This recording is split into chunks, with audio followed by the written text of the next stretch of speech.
Bismillahirrahmanirrahim. Assalamualaikum warahmatullahi wabarakatuh. Alhamdulillahirabbil alamin. Wa bihi nasta'inu ala umuri dunya waddin. Asyhadu an la ilaha illallah wahdahu la syarikalah wa asyhadu anna Muhammadan abduhu wa rasuluhu wa la nabiyya ba'dah. Adalah amanah wa ballagha risalah wa nasaha ummah wa jahada billahi haqqa jihadi.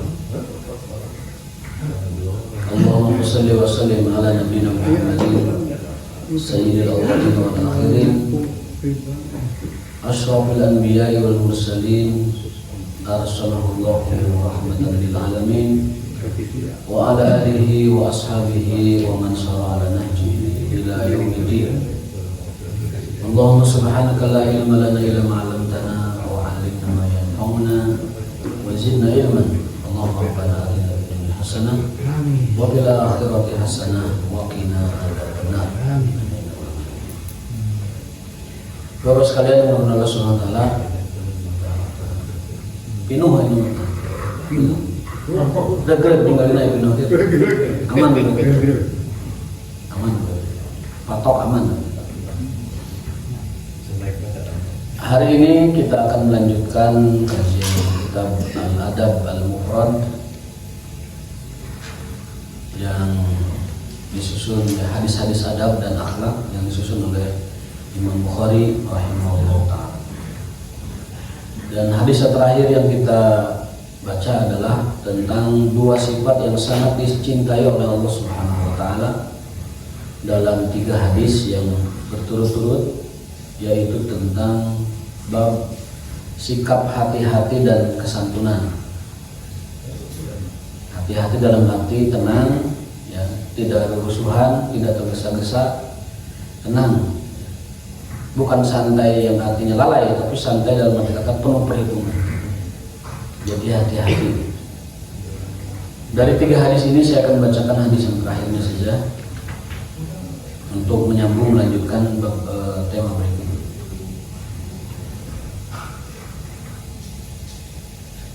Hadatsana Abdullah bin Abdul Wahhab dan seterusnya. An Ibni Abbasin radhiyallahu ta'ala anhu qala Nabi sallallahu alaihi wasallam li Ashaj Abdul Qais. Qala Nabi sallallahu alaihi wasallam li Ashaj Abdul Qais, inna fika la khoslataini yuhibbuhumullah, al-hilmu wal anatu.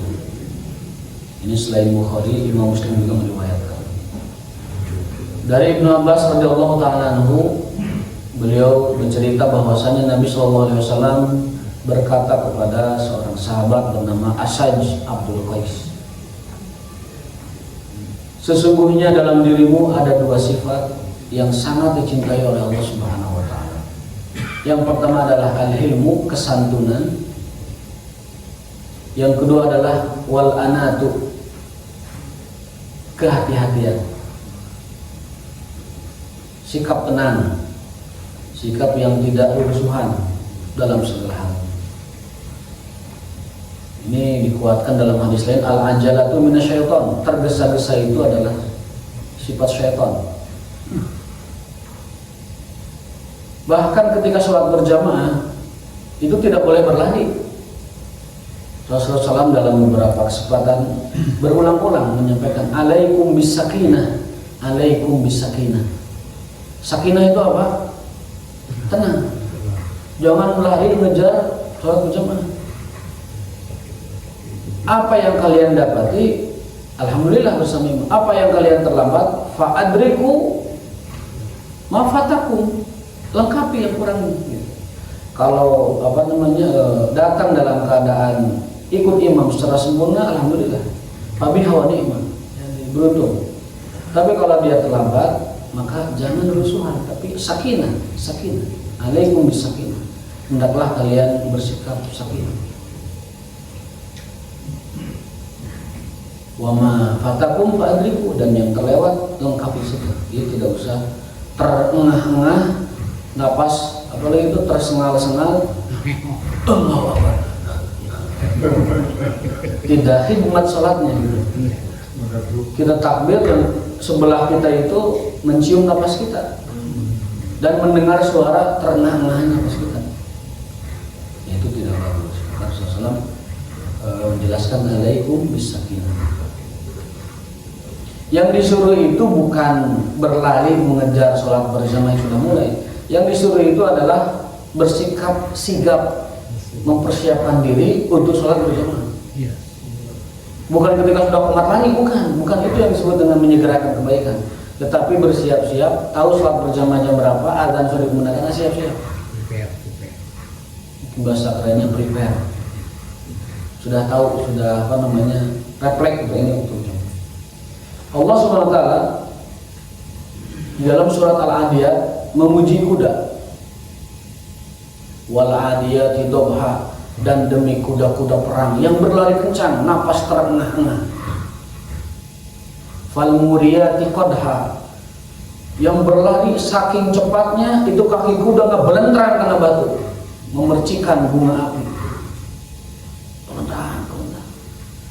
Wal mughirati subha, demi kuda-kuda yang menyerang di waktu fajar, waktu subuh, sambil mengepulkan itu debu-debu itu. Fa'atharna bihi na'a, debunya sampai mengepul ke atas, saking kencangnya itu kuda. Jadi serangan fajar tina ayatnya boy. Serangan fajar dalam arti asli ya, serangan fajar peperangan, bukan serangan fajar pemilu, itu beda lagi. Itu mah pelanggaran oleh politik. Yang maksud adalah menyerang musuh itu afdolnya waktu fajar. Ketika musuh sedang tidur begitu lelapnya. Wal mughirati subha, dan demi kuda-kuda perang yang menyerang seketika di waktu subuh. Setelah Allah bersumpah dengan kuda yang begitu hebat, Allah menyebutkan sifat buruk manusia. Innal insana li rabbih lakanud. Sesungguhnya manusia terhadap Tuhannya lakanud, sering melanggar. Wa innahu li hubbil khairi syadid, dan kepada harta mereka itu sangat syadid. Boboh kabina-bina, dedeh kabina-bina, nyaah kabina-bina kan harta. Nah, tafsir surat itu yang pernah kita kaji, hendaklah manusia merenungi, kalau saja kuda yang cuma dikasih makan dan minum, kemajikannya begitu taat, begitu semangat, sampai larinya ngebelentang bunga api, sampai larinya mengepulkan debu ke angkasa, sampai larinya itu napas terengah-engah, apalagi manusia yang diberi segalanya oleh Allah Subhanahu wa taala. Kuda saja yang cuma hukut, jukut, sama air, ya, mungkin garam korsok, ya, dan lain sebagainya, itu mereka ngabret demi taat majikannya. Ciri-ciri ngabret tadi napas terengah, kaki ngebelentrang, dan lain sebagainya. Nah, manusia dikasih segalanya, akal dikasih, nurani dikasih, makan apalagi, minum apalagi, fasilitas kendaraan, keluarga, keturunan, harta benda. Demi menjawab panggilan Allah saja, pula ya pleye. Luha itu dari kata Arab, laha yalha, lalai, luha lehe. Luga lagu dari kata lagun, lalai juga artinya tidak punya antusias. Maka Allah menyebut innal insana li rabbih lakanud, manusia maka pangeran kanud. Tak ada belum ada budak si kanud. Kanud artinya tadi melanggar gitu, membangkang.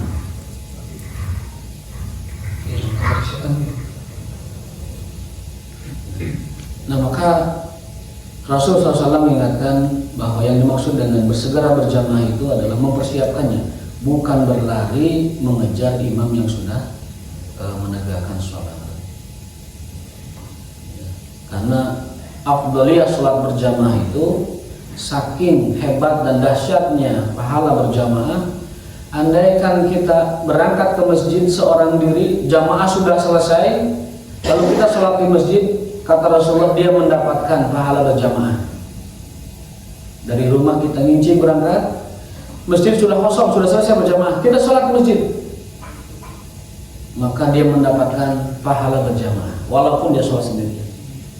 Satu, karena dia terbiasa berjamaah, dan yang kedua dia sudah niat berjamaah, maka full dia dapat pahala berjamaah. Dia seperti orang yang berjamaah, mendapatkan hal yang sama dengan orang yang berjamaah. Nah, bahkan di dalam hadis lain, sholat berjamaah itu syarat dari seseorang meraih pahala husnul khotimah, bukan pahala, kematian husnul khotimah. Isbagul wudu indal makarih, menyempurnakan wudu saat malas. Lalu al-masyu ilal masajid, berjalan ke masjid untuk berjamaah. Kalau sekarang naik motor mungkin pahalanya sesuai dengan putaran motor itu. Kemudian al-wukuf, al-muksu, berdiam diri setelah sholat. 3 hal tersebut kata Allah Ta'ala dalam menjawab penjelasan Rasulullah SAW, man fa'ala dzalika, barang siapa yang melakukan 3 itu, asya khairan wa mata khairan, akan hidup dalam keadaan baik dan matinya pun dalam keadaan baik. Para ulama sepakat bahwa ini menjadi syarat dan pertanda seseorang meraih keutamaan mati dengan husnul khatimah adalah sholat berjamaah di masjid atau berdiam diri di masjid. Berdiam diri di masjid dalam rangka tentunya mungkin thalabul ilmi, mungkin i'tikaf, mungkin ibadah dan lain sebagainya. Hendaklah kita merenungi hadis tersebut, jangan sampai kita tidak dapat mati husnul khatimah, malah kebalikannya su'ul khatimah, karena tidak mungkin dua, tidak mungkin su'ul khatimah. Antara su'ul khatimah dan antara dua aja, imma husnul khatimah, mati yang baik, penutup yang baik, atau su'ul khatimah, pamungkas penutup yang buruk. Maka demi meraih husnul khatimah tidak ada lagi syarat dan caranya kecuali mulazamatul jamaah atau luzumul jamaah, senantiasa mulazamah, mendawamkan sholat berjamaah. Mudah-mudahan Allah dengan pahala kita berjamaah mewafatkan kita semuanya dalam keadaan husnul khatimah, dan kita menjadi saksi satu sama lain antara kita. Nah, di hadis tersebut Rasul memuji seorang sahabat bernama Asyaj Abdul Qais dengan ungkapannya, sesungguhnya Allah mencintaimu karena 2 akhlak. Allah mencintaimu karena 2 akhlak. Yang pertama adalah kesantunan, halim. Nah, Kang Halim saking santunnya tungkul dia. Subhanallah. Menyimak, paling menyimak beliau. Tapi ada yang tungkul jaga pintas ayah. Betul-betul. Anu ngapleh pintas, anu ngapleh memahami. Ya masing-masing lah kayaknya.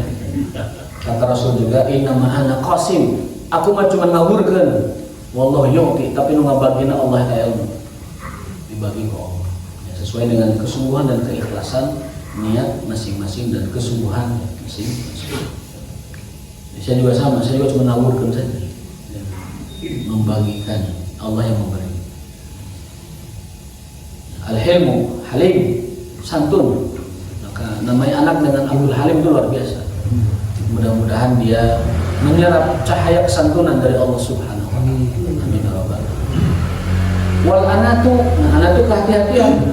Anak itu kehati-hatian. Jadi tidak rusuhan.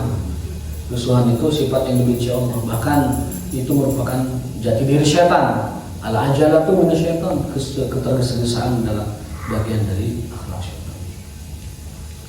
Baik, sekarang kita lanjutkan di tema berikutnya, itu hadis terakhir yang kita pelajari hari Minggu kemarin.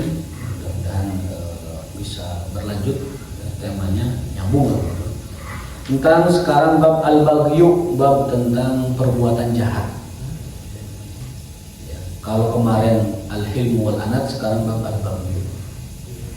Oh ya, satu lagi tambahan, tapi ini saya belum teliti apakah ini hadis Bukhari atau hadis Muslim, tapi hadis ini memang ada dan masyhur.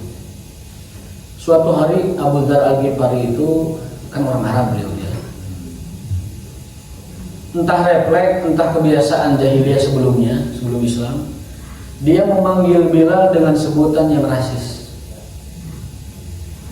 Ya benas sauda, hei budak hidung. Bilal kan dari Habasyah, dari Afrika. Dipanggil hei budak hidung. Itu seketika Rasul mukanya merah dan marah. Wahai Abu Dzar, inna kamru'un fika jahiliyah. Wahai Abu Dzar, dalam dirimu meskipun kamu sudah Islam masih ada anasir-anasir jahiliyah. Abu Zar dimarahin Rasul gara-gara nyebut kepada Bilal, ya benar sauda, budak ini nggak ada nama heckling heckling di Tasik malah heckling maghrib sih, maghrib sampai ada persatuan pemuda maghrib itu biasanya para orang-orang yang berwajah hawuk lah. Jadi ada persatuannya, persatuan pemuda hawuk ya, Ittihadul Maghribin, persatuan maghrib. Itu dipanggil si Bilal, dipanggil radhiyallahu ta'ala dipanggil, ya Bilal, ya ibn Sauda, harusnya ya Bilal, ya ibn Sauda. Rasul marah. Saking marahnya beliau, Abu Zar menangkap ini, Rasul sangat marah dan menyebut saya masih ada nasir jahiliyah. Akhirnya Abu Zar menangis sejadi-jadinya, minta maaf ke Bilal. Bukan hanya minta maaf, beliau letakkan kepalanya di tanah dan menyuruh Bilal menginjak kepalanya. Wahai Bilal, aku tidak akan pernah tenang dengan hinaan tadi sebelum kau injak kepalaku dengan kakimu. Injak kepalaku wahai Bilal, baru setelah itu aku tenang dalam hidupku. Jadi Abu Zar ini sangat takut sekali karena Rasul sampai menyebut inna mru'un fika jahiliyah, sesungguhnya kamu adalah orang yang masih ada nasib jahiliyah. Orang jahiliyah kan membedakan orang itu kan nggak jelas, hitam putih, majikan, sahaya, ya, kaya miskin, strata A, strata B, atas bawah, ketua kabilah dan pengikut kabilah, orang biasa gitu. Rasul marah dan menyebutnya dalam dirimu ada nasib jahiliyah. Abu Zar sungguh menyesal sampai menyuruh Bilal menginjak kakinya. Tapi apa jawaban Bilal? Subhanallah, jawaban Bilal adalah tidak pantas kaki ini menginjak kepala yang digunakan untuk sujud kepada Allah. Haram bagiku menginjak kepala, menyentuh kepala, menghinakan dalam arti yang mana kepala itu dipakai sujud kepada Allah. Saya sudah maafkan kamu sebelum kamu mengintanya. Nah udah damai. Jadi Abu Zar menyesal, Bilalnya juga penuh hormat, tidak mau dia menginjakkan kaki kepada sahabat Rasulullah yang kepalanya digunakan untuk ibadah kepada Allah. Menurang uang, ini dikasih menginjak lagi, tidak kasih mengulang. Tapi Abu Zar memilih kita. Itulah akhlak kaum muslimin. Nah, hadis nomor 588 ini dari Abu Yahya, beliau bercerita, Sami'tu Mujahidan an Ibni Abbasin radhiyallahu ta'ala anhu. Aku mendengar sebuah hadis dari Imam Mujahid dari Ibnu Abbas radhiyallahu ta'ala anhu. Beliau berkata, berdasar ini ya, Lau anna jabalan bagha ala jabalin ladukkal baghi. Ini tentang betapa kezaliman itu sedikit sekecil apapun akan ada pertanggungjawabannya. Bahkan kata Ibnu Abbas, andai kan ada gunung menzalimi gunung yang lain, maka gunung yang dizalimi itu akan menuntut balas kepada Allah nanti di akhirat dari gunung yang menzaliminya. Itu benda mati. Apalagi kita menzalimi orang yang merupakan makhluk Allah dan hamba Allah, apalagi orang beriman. Subhanallah. Padahal orang beriman itu darahnya suci, kehormatannya suci, maksudnya haram dilanggar, dan hartanya pun suci. Inna amwalakum wa dima'akum wa a'radakum haramun alaikum. Sesungguhnya kehormatan kalian, nyawa dan darah kalian, harta benda kalian itu haram, artinya suci, tidak boleh ada yang dilanggar sedikit pun antara sesama kalian. Haramun alaikum. Kalau ingin halal ya dengan akadnya yang sah. Harta kalian haram, suci, kecuali dengan akad yang sah, jual beli yang sama-sama antarodi, yang ridho, bukan dengan transaksi yang ribawi, yang goror, yang maisir. Kehormatan kalian haram kecuali dengan jalan yang sah, yang halal, pernikahan atau sahaya. Darah kalian haram, suci, terlarang kecuali dengan hak yang benar, satu karena kisos atau karena di dalam rangka jihad fisabilillah. Artinya nyawa kita terbunuh, tapi itu dalam rangka hak jihad fisabilillah. Boleh tertumpah dalam rangka jihad, kita dibunuh oleh musuh, maksudnya begitu. Itu Rasulullah SAW. Jadi kezaliman itu adalah perkara yang paling pertama kali akan dihisab oleh Allah nanti di akhirat. Kalau amal ibadah itu sholat yang pertama dihisab, tapi kalau perbuatan buruk itu kezaliman yang pertama kali dihisab. Dalam hadis, tadi kan asal, dalam hadis saya baca di riwayat Ibnu Katsir rahimahullah ta'ala, andaikan ada kambing yang beradu, kambing satu punya tanduk, kambing lain tidak punya tanduk, maka demi Allah nanti si kambing yang tidak punya tanduk akan menuntut kambing yang punya tanduk. Nah, mana yang ngelehkan urang ke tanduk, aing teu boga tanduk. Ada kezaliman di situ. Saking bahwa yang namanya kezaliman akan ditegakkan hukumnya oleh Allah Subhanahu wa taala. Tetapi itulah enaknya kambing, setelah mereka diperhitungkan lalu Allah jadikan tanah. Itu kan sebab turun ya laitani kuntu turaba. Ya Allah, andaikan aku jadi tanah saja sekalian, seperti hewan-hewan itu, ya, dijadikan tanah oleh Allah Ta'ala, tidak dihisab. Manusia pun berharap, ya Allah, mudah-mudahan aku berharap, aku ingin biar jadi tanah saja, tidak ada hisabnya. Jadi kambing-kambing yang saling menzolimi, hewan-hewan yang saling menzolimi itu tetap dihisab, dalam arti kata diperiksa dengan hadis tadi keterangannya. Tetapi mereka tidak disiksa karena hewan, dijadikan tanah semuanya. Manusia lanjut setelah persidangan penghukuman. Kalau hewan setelah itu dijadikan tanah. Maka manusia melihat hewan dengan begitu, ya laitani kuntu turaba. Duhai alangkah baiknya aku jika aku menjadi tanah saja. Dan zalim yang paling sering kita lakukan itu zalim dengan lisan. Zalim dengan lisan itu kezaliman yang paling biasa kita lakukan. Maka Nabi SAW bersabda bahwa fahal yakubun nas ala wujuhihim aw manakhirihim finnar illa khasaidu alsinatihim. Tidaklah ada sesuatu yang paling menyeret orang ke dalam neraka kecuali hasil dari perbuatan lisannya. Paling banyak orang masuk neraka gara-gara lisan.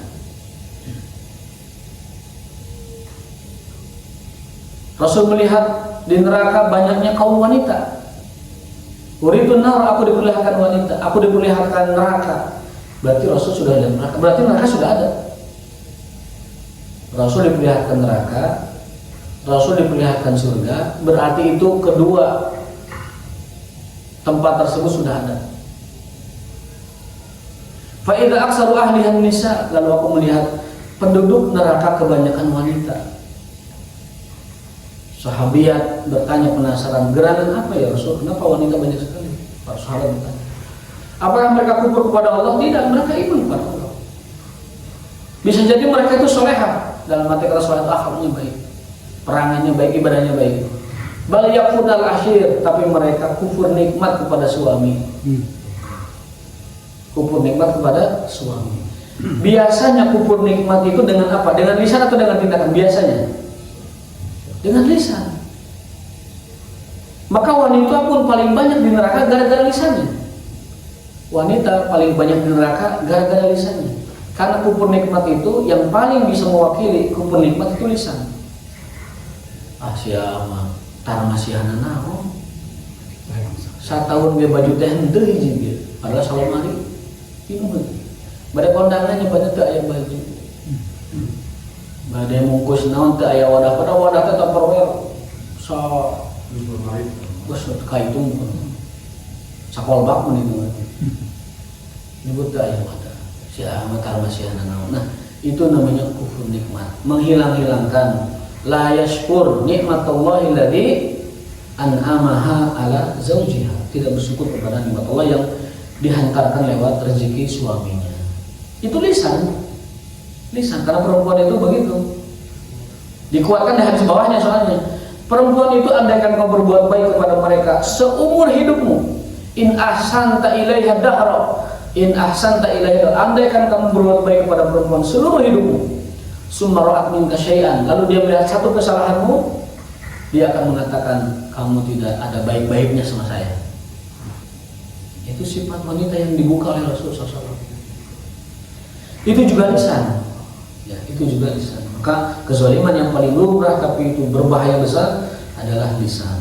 Sampai Rasul menjamin, man yadmanuli, barang siapa yang menjamin untukku, menjaga untukku dua hal, adman lahul jannah, aku jaminkan surga untuknya. Yang pertama adalah lisan, yang kedua ma tahta al-batan, apa yang ada di bawah perut, farji. Al-lisan wal farj, satu menjaga lisan, yang kedua menjaga kemaluan. Barang siapa menjaga kedua hal itu, aku pun adman, domin, jamin lahul jannah, baginya surga. Jadi si otongnya kena dijaga. Sama si lisan, ini dua hal yang paling banyak menyeret orang ke dalam kebinasaan. Al-lisanu wal furuj, lisan dan kemaluan. Itu membuat orang yang sulit dihindari. Maka balasannya surga kalau dia dapat menjaganya. Berikutnya hadis nomor 589, ya, tadi asar ya dari Ibnu Abbas. Berikutnya hadis nomor 589. An Abi Hurairah, dari sahabat mulia Abu Hurairah radhiyallahu taala anhu, anna Rasulullah sallallahu alaihi wasallam qala ihtajjatin naru wal jannah, neraka dan surga berdebat. Pasea, surga dan neraka pasea, berdebat. Faqalatin nar, lalu neraka berkata, yadkhulunil mutakabbirun wal mutajabbirun. Kata neraka, yang masuk ke dalamku, yang pertama al mutakabbirun, orang-orang yang sombong, wal mutajabbirun, orang-orang yang congkak, tajabur, merasa jabar gitu. Kata neraka, yang nanti memasukiku hanyalah mutakabirun dan mutajabirun, orang yang sombong dan pongah atau congkak. Wa qalatil jannah, dan surga mengatakan, la yadkhuluni illa du'afa al-masakin. Kata surga, adapun yang masuk ke dalamku itu orang-orang du'afa dan orang-orang miskin. Faqala linnar, lalu Allah berfirman kepada neraka, wahai neraka, anti azabi, wahai neraka, kaulah azabku. Antakimu biki mimman syi'tu, aku ingin membalas dendam dan ingin membalas kezaliman dari orang yang zalim. Makanya dalam banyak ayat Allah itu berfirman kepada ya Muhammad, wahai Muhammad, kamu nggak usah ngurusin orang zalim, dakwah aja terus. Orang zalim mah urusan kaulah. Kamu tidak usah mikirin orang zalim. La yahzunuka alladzi yaqulun. Tidak usah kamu dibuat sedih dengan ucapan orang-orang zalim itu. Tidak usah kamu dibuat gelisah dengan perbuatan orang zalim. Tidak usah kamu merasa kecil hati dan bersedih dengan orang zalim. Mereka mah urusanku. Biar aku yang membalas dendammu kepada mereka. Allah dalam hadis lain berfirman, hadis qudsi, la antaqimanna dzalima, Allah bersumpah, sungguh aku akan membalaskan perbuatan zalim kepada pelakunya, walau ba'dahin, meskipun telah berselang beberapa waktu. Jamaah sekalian, Fir'aun dihancurkan itu bukan karena kekufuran, kemusyrikannya, tapi karena kezalimannya, membunuh anak-anak tidak bersalah dan menghancurkan Nabi Musa, kesombongan. Abraha tidak dihancurkan karena dia menyembah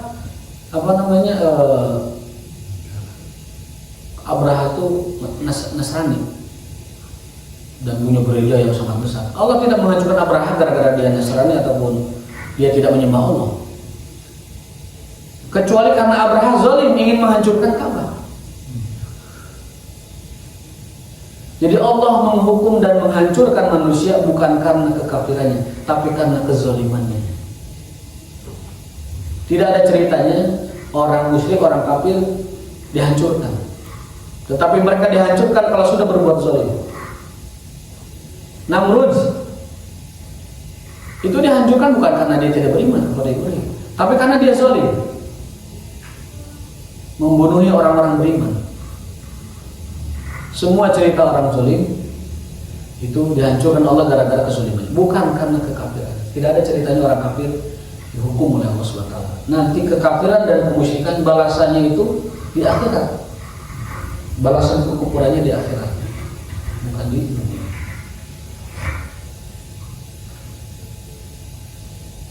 Maka hati-hatilah orang-orang zalim, karena Allah akan membalaskan kezaliman yang dilakukan pada orang lain. A'udzubillahi minasyaitonir rajim. Fala tahsabannallaha ghafilan amma ya'malul zalimun. Jangan pernah kau kira Allah lalai, Allah tidak bikin perhitungan amma ya'malul zalimun terhadap perbuatan orang zalim. Jadi neraka itu tempatnya mutakabirun, mutajabirun, orang zalim dan orang sombong.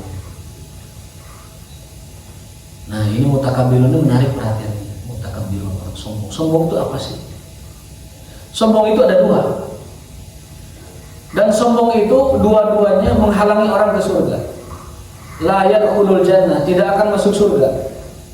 Man kana fi qalbihi, orang yang ada dalam hatinya min habbatin min khardalin min kibrin, sedikit saja khardal, biji sawi, min kibrin, dari kesombongan,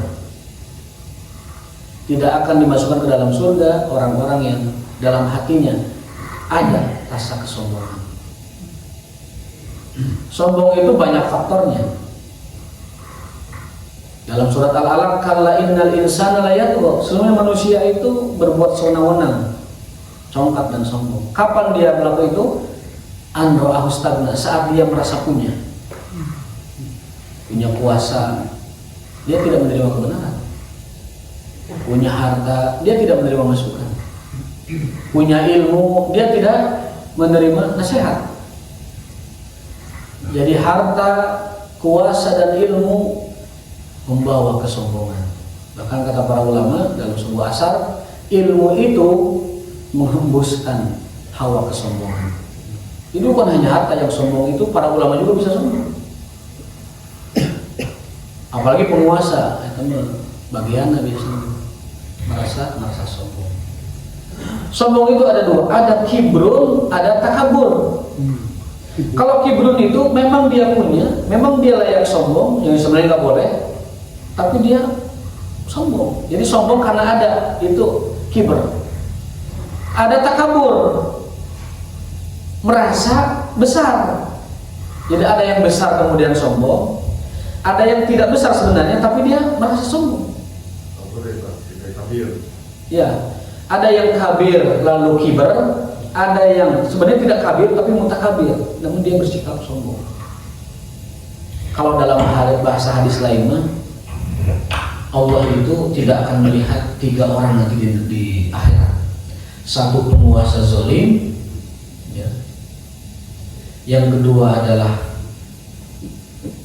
syaikhun zanin, orang tua tapi berzina.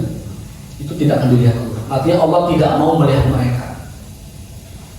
Satu penguasa zalim, yang kedua orang tua tapi berzina, yang ketiga orang miskin yang sombong, fakirun mustakbir, miskin tapi sombong. Kalau orang kaya sombong ayat benar, walaupun itu tidak boleh. Tetapi kalau orang miskin sombong, tak, Allah tidak akan melihat. Artinya orang yang tidak punya lalu sombong itu jauh lebih berat dosanya dan bebannya daripada orang yang punya lalu sombong. Tapi kedua-duanya sombong itu tidak baik. Ketika Allah menciptakan surga, Allah berpesan, "Hai surga, la yadkhuluki al-mutakabbirun." Wahai surga, aku ciptakan kamu untuk tidak dimasuki oleh orang-orang sombong. Nah, sahabat kan hidup itu begitu seriusnya Rasul mengingatkan umatnya dari sifat sombong. Lalu mereka penasaran, sombong itu apa? Ya Rasul, di antara kami ada yang punya sepatunya itu bagus banget, terbuat terbuat dari apalah, mungkin ya kulit apa, pokoknya mahal. Ada lagi yang di antara kami yang punya jubahnya itu, gamisnya itu dari kain yang terbaik, kain Damaskus, dari Yaman, dari Cina. Di antara kami ada yang sendalnya bagus banget, ada yang ontanya, kudanya, waduh, itu mah pengendaya mungkin Lexus terbaru, atau mungkin dia Ferrari, atau mungkin dia apalah, mobil-mobil hebat. Ya Rasul, ada juga yang punya pedangnya itu bagus banget. Nah kata Rasul, itu bukan sombong. Yang model begitu bukan kesombongan. Baju bagus, pakaiannya, sepatu bagus, bahkan tali dalam hadisnya itu, ya tali, ikol tali itu. Mungkin sekarang tali itu bisa digambarkan seperti gesper, talinya bagus, kendaraannya bagus, pinggang, ya gesper pinggang. Bahasa Sundanya benteng, ya. Kopiahnya bagus, baju pokoknya luar biasa. Kata Rasulullah, bukan itu yang saya maksud kesombongan. Kesombongan adalah batarul haqqi wa ghamdin nas, menolak kebenaran dan meremehkan orang lain. Sombong itu menolak kebenaran dan meremehkan orang lain. Disampaikan kebenaran tapi ngeyel. Disampaikan kebenaran malah menghujat. Disampaikan kebenaran malah menghardik, tidak mau menerima kebenaran. Maka Rasul menyebut orang yang ketika dikasih tahu lalu menyebut urus saja dirimu, itu sebagai seburuk-buruk manusia di muka bumi. Sesungguhnya orang yang paling buruk di muka bumi adalah orang yang disampaikan kepadanya kebenaran lalu dia katakan, alaika binafsika, urus sajalah dirimu dulu. Nggak boleh, kita nggak boleh kata seperti itu. Kalau ada orang yang menyampaikan kebenaran, terima saja dulu, kalau mau pergi silahkan, tetapi jangan mengatakan, urus saja dirimu lah, urus saja dirimu, urus saja keluargamu, urus saja. Terima dulu, kalaupun nanti dia tidak bisa melaksanakan atau belum, itu urusan lain. Tapi kesombongan kalau dia sampai mengatakan alaika binafsik dan lain sebagainya, maka disebut sebagai syarrul khalqi, seburuk-buruk makhluk di muka bumi. Nah, yang kedua meremehkan manusia. Tadi nyambung, meremehkan manusia biasanya dengan lisan. Tetapi Allah masih batasan kehati-hatian dalam surat wailul likulli humazatin lumazah. Sungguh celaka, wail. Bagi siapa? Bagi yang meremehkan orang lain, humazatil lumazah, dengan lisan, humazah, walumazah, dengan kerlingan mata. Jadi dalam Islam meremehkan orang dengan lisan, bahkan dengan kedipan mata atau isyarat mata, itu diharamkan. Nagelek. Kayak orang lewat pada meren waik nonglen matanya bergerak. Atau ada orang datang dulu kita ngasih isyarat. Nah dalam Islam isyarat merendahkan walaupun dengan mata itu diharamkan. Wailun, sungguh celaka, likuli, bagi setiap humazati lumazah, yang merendahkan orang dengan lidahnya, bahasa, dan yang merendahkan orang dengan kerlingan matanya atau apa namanya, isyarat matanya. Kata para ulama, ayat ini adalah salah satu fondasi kerukunan dan keakraban, kehangatan hidup di masyarakat. Jangankan dengan sikap, apalagi tangan, mata saja tidak boleh menyakiti orang lain. Mata tidak boleh menyakiti orang lain. Ibu-ibu biasanya apa gerak-gerak apa lidahnya itu pun nauzubillah ya. Itu seburuk-buruk wanita kata gitu. Nauzubillah. Matanya memberi isyarat keburukan. Itu termasuk dosa yang oleh Al-Quran diancam, wailun, neraka wail atau kecelakaan kepada orang yang merendahkan orang lain dengan mata dan lisannya. Wa qala lil jannah, dan Allah berfirman kepada surga, anti rahmati, engkau surga adalah